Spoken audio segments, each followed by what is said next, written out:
I want to go to Japan, man. Don't come during the summer. Unless you're used to like hot weather, don't come during the summer, man. Go like, it might be the most booked, but like I would recommend going to Japan in like March, April is probably the best time. When it's Sakura season, March, April. I'm gonna be honest. I feel like a major reason why I moved for multiple reasons. And, you know, mainly it's like for my job, right? And like my friends. So like it's easier for me to do stuff with like my friends. Whether it's like, let's work together on something or 3D or off collab or stuff like that, right? It was like infinitely easier to do stuff, right? Now that I live here. Work related, it's like perfect.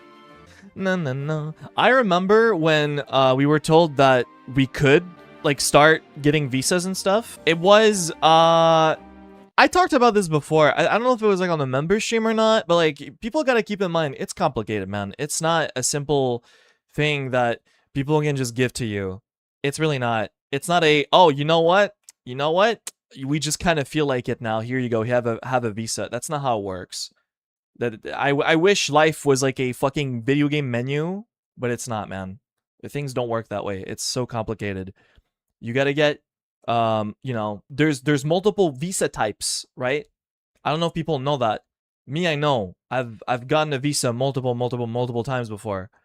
I know the process fairly well of moving here or extending my stay or a visa type, going to the embassy, doing paperwork. You know, I think I'm fairly familiar with it. I've done it a few times now. So don't listen to Twitter, okay? They don't know what they're talking about. They're people that say they know what they're talking about. They don't know what they're talking about. They act like they know everything, but they don't know anything.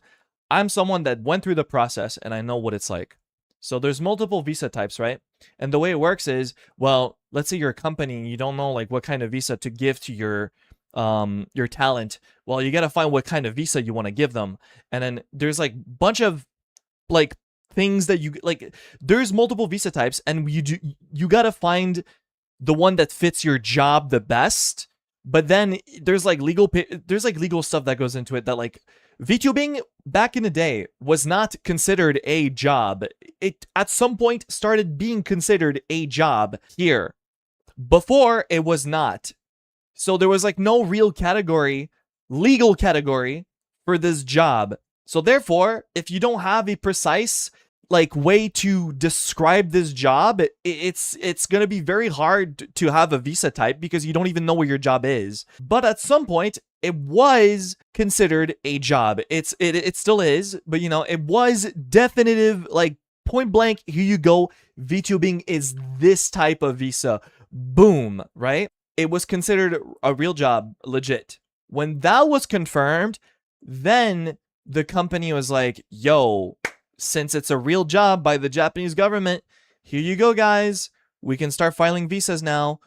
We can start the process of like moving people here. That's how it works. It's not like the company like just snapped their finger and they were like, you know what? We kind of feel like it.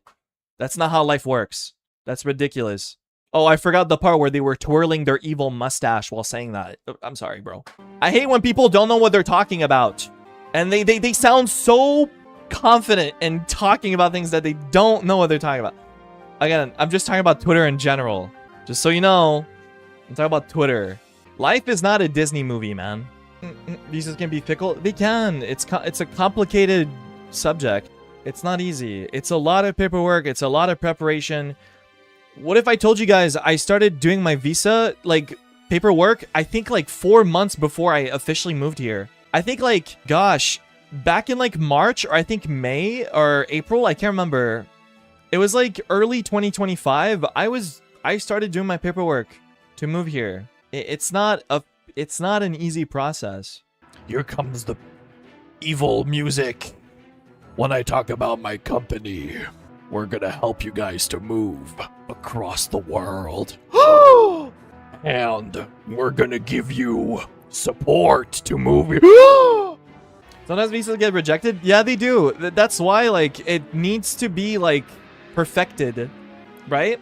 Something else I learned, okay? So, from what I understand, too, it's like, before again, don't take my exact word for it. This is just like what I think I remember being told, right? Don't take my word exactly, like take it with a grain of salt. But I think what I remember was before the company like actually officially filed out visas to us, they wanted to make absolutely sure that it would work and everything was stable and people wouldn't be fucked over.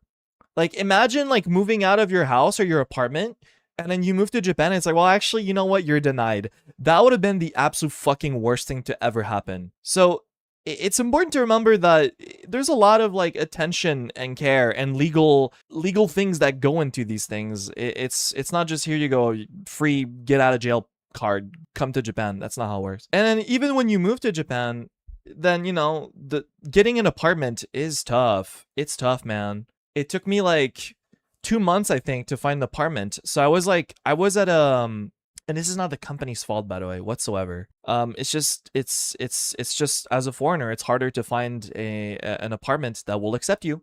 It's just how it is. Not everyone takes foreigners, because there's complications that come into play or whatever. But you know, it took me like 2 months, and I was working with like an agency, you know, like that is familiar with like you know foreigners. Like they specialize in helping foreigners find like an apartment to stay in, and they help, you know, they make you visit, they help you with paperwork, they answer your questions, they talk to the owners, they even translate for you, you know, they do a bunch of stuff for you. And you know, of course you pay them for their service, but it's complicated, man. It's not easy. Yeah. So when it's like this hard, you know, you kind of want to make sure that you're well prepared for it. It was not easy. It's not easy to be a foreigner in Japan. I mean, if you live here, people are gonna tell me, bro, just learn Japanese. It's like, yeah, I'm trying, you know, but I'm busy, man.